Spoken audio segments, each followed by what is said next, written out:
তাদের হৃদয়ে গোপন রোগ রয়েছে। এই রোগটাকে আল্লাহ সুবহানাহু ওয়া তাআলা আরো বৃদ্ধি করে দেন। ওয়ালাহুম আযাবুন আলীমুম বিমা কানু ইয়াকযিবুন।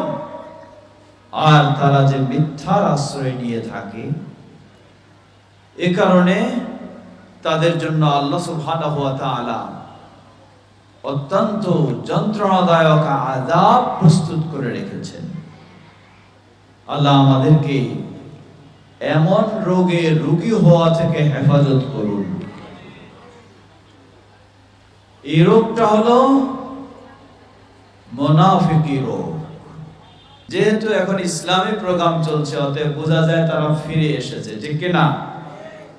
কিন্তু দ্বিতীয় শর্ত হলো ভিতরে এই প্রতিজ্ঞা থাকতে হবে, আবারও ওই অনইসলামিক প্রোগ্রামে ফিরে যাওয়া যাবে না। এই শর্ত যদি ঠিক থাকে তাহলে আল্লাহ সুবহানাহু ওয়া তাআলা ক্ষমা করবেন ইনশাআল্লাহ। আমরা দোয়া করি আল্লাহ তাদেরকে এই শর্ত অনুযায়ী ঠিক থাকার তৌফিক দান করুন। এই যুবকদের জীবনে আল্লাহ বরকত দান করুন। তাদের রুজি রোজগারে, আমল আখলাকে সবকিছুতে আল্লাহ বরকত দান করুন। সেই সাথে আপনাদেরকে অনুরোধ জানাবো, হতে পারে বাংলা দুয়ারের যুবকদের আয়োজনে এই প্রোগ্রাম, কিন্তু প্রোগ্রামটি বাংলা দুয়ারে সীমাবদ্ধ নয়, সকলেরই। সুতরাং সকলেরই সাধ্য অনুযায়ী উৎসাহ সহযোগিতা দেওয়া প্রয়োজন। আশা করি আপনারা দিয়েছেন। যদি সহযোগিতা না দিতেন তাহলে এই রাস্তায় প্রোগ্রাম করা সম্ভব ছিল? অবশ্যই সহযোগিতা দিয়েছেন। অতএব যে যেভাবে সহযোগিতা দিয়েছেন আল্লাহ সকলকে জাযায়ে খায়র দান করুন। আগেই বলেছি রাত দীর্ঘ হয়েছে। সাধারণত আমি এই গভীর রাতে ওয়াজও করি না, বক্তব্য রাখি না, রাখাটাও সঠিক মনে করি না। অতি অল্প সময়ে শেষ করার চেষ্টা করব ইনশাআল্লাহ। কারণ এই ওয়াজের চেয়ে বড় কাজ কোনটা? তো আমাদের ঢাকা শহরের মানুষ তো এমনি ফজর পড়ে না। লা হাওলা ওয়ালা কুওয়াতা ইল্লা বিল্লাহ, হতে পারে না। মুসলিম তাকে ফজর জোহর সবকিছুই পড়তে, 5 ওয়াক্ত সালাত ছাড়া মুসলিম হওয়া যাবে না। আল্লাহ আমাদের সকলকে পূর্ণ নামাজি হওয়ার তৌফিক দান করুন। আমাকে একটি বিষয়ের কথা স্মরণ করে দিয়েছে। বিষয়টি হচ্ছে অন্তরের রোগ এবং তার প্রতিকার। অন্তরের রোগ নিয়ে কথা বলতে গেলে লম্বা সময়ের প্রয়োজন হবে। অত লম্বা সময় কথা বলার সুযোগ নেই। অন্তরের রোগ অনেকগুলি হতে পারে, তার মাঝে একটি রোগের শুধু একটু ইঙ্গিত দেব এবং কিভাবে এই ভয়াবহ রোগ থেকে আমরা মুক্তি পেতে পারি। বিশেষ করে যুব সমাজ, সংক্ষিপ্ত দু একটি কথা বলব। আল্লাহ সুবহানাহু ওয়া তাআলা কোরআনুল কারীমে সূরা আল বাকারা প্রথমেই 3 শ্রেণীর আলোচনা করেছেন। কয় শ্রেণী? প্রথম শ্রেণী হলো আলিফ লাম মিম যালিকাল কিতাবু লা রাইবা ফীহি হুদাল লিল মুত্তাকিন। প্রথম শ্রেণী হলো মুত্তাকিন। মুত্তাকিনদের বৈশিষ্ট্য এসেছে। দ্বিতীয় শ্রেণী হলো যারা একেবারে উল্টা, মুমিনদের বিপরীত। তারা কারা? কাফির। তৃতীয় শ্রেণী হলো যারা বাহ্যিকভাবে দেখায় মুমিন, আসলে ভিতরে তাদের ঈমান নেই। এই শ্রেণীর নাম কি? মুনাফিক। কোন মুমিন কি সানন্দে স্বেচ্ছায় মুনাফিক হতে চায়? কখনো না। কিন্তু কিছু আচার আচরণে এমন হয়ে যায় যে তার পরিচয়টা অটোমেটিক কি হয়ে যায়? মুনাফিক হয়ে যায়। আল্লাহ সুবহানাহু ওয়া তাআলা কোরআনুল কারীমের সূরা বাকারা 20 নম্বর আয়াত পর্যন্ত এই শ্রেণীর বর্ণনা দিয়েছেন। আল্লাহ রাব্বুল আলামিন বলেন, وَمِنَ النَّاسِ مَن يَقُولُ آمَنَّا بِاللَّهِ وَبِالْيَوْمِ الْآخِرِ وَمَا هُمْ بِمُؤْمِنِينَ يُخَادِعُونَ اللَّهَ وَالَّذِينَ آمَنُوا وَمَا يَخْدَعُونَ إِلَّا أَنفُسَهُمْ وَمَا يَشْعُرُونَ فِي قُلُوبِهِم مَّرَضٌ فَزَادَهُمُ اللَّهُ مَرَضًا وَلَهُمْ عَذَابٌ أَلِيمٌ بِمَا كَانُوا يَكْذِبُونَ।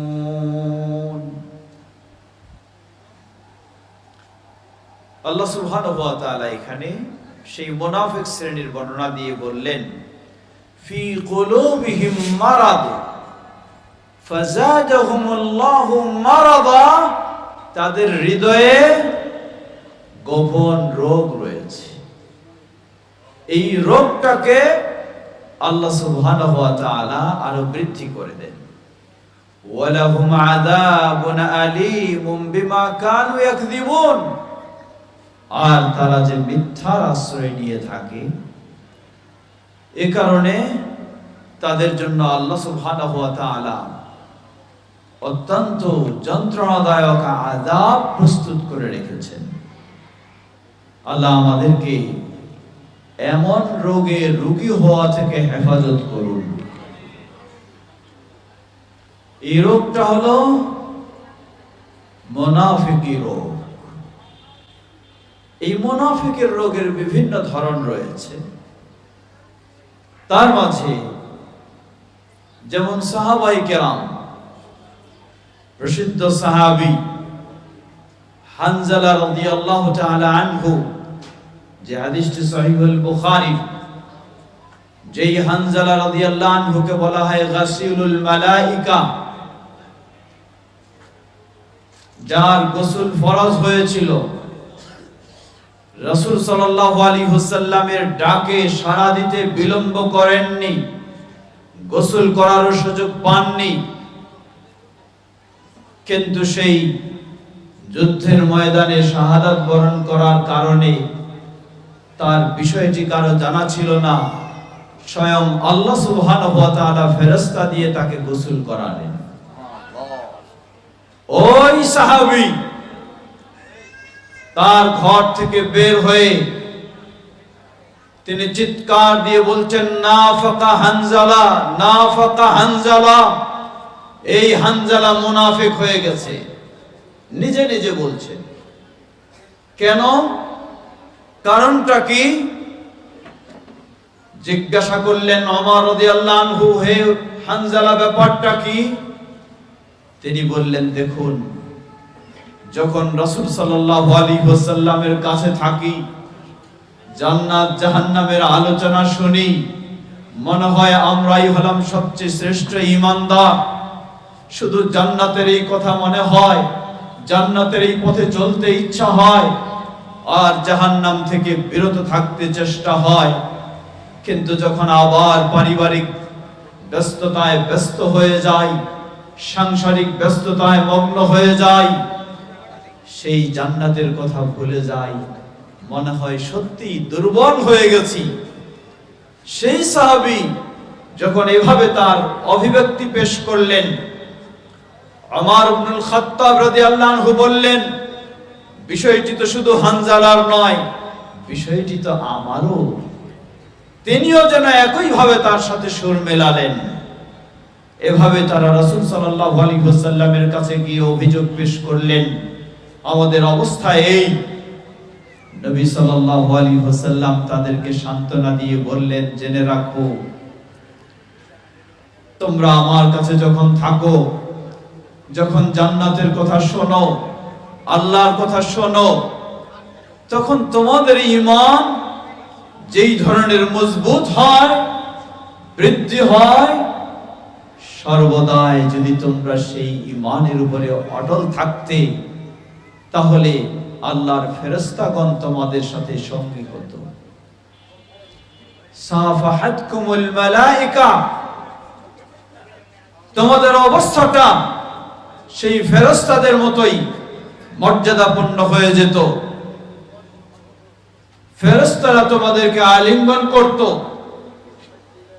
ওয়ালাকিন্নাল ঈমান সাআতান সাআতান, কিন্তু ঈমানের বিষয়টাই হলো কখনো বাড়বে, কখনো কমবে।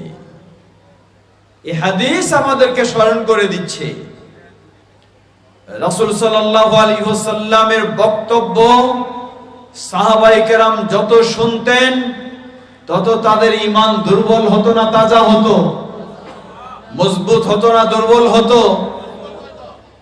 তাহলে মনে রাখতে হবে, এই মর্যাদাপূর্ণ সাহাবী হওয়া সত্ত্বেও কোরআন সুন্নাহর আলোচনা যত বেশি শুনতেন, এ কারণে তাদের ঈমান যদি বেশি মজবুত হতো, সেই আলোচনা থেকে দূরে সরে যাওয়ার কারণে ঈমান দুর্বল হয়ে যেত।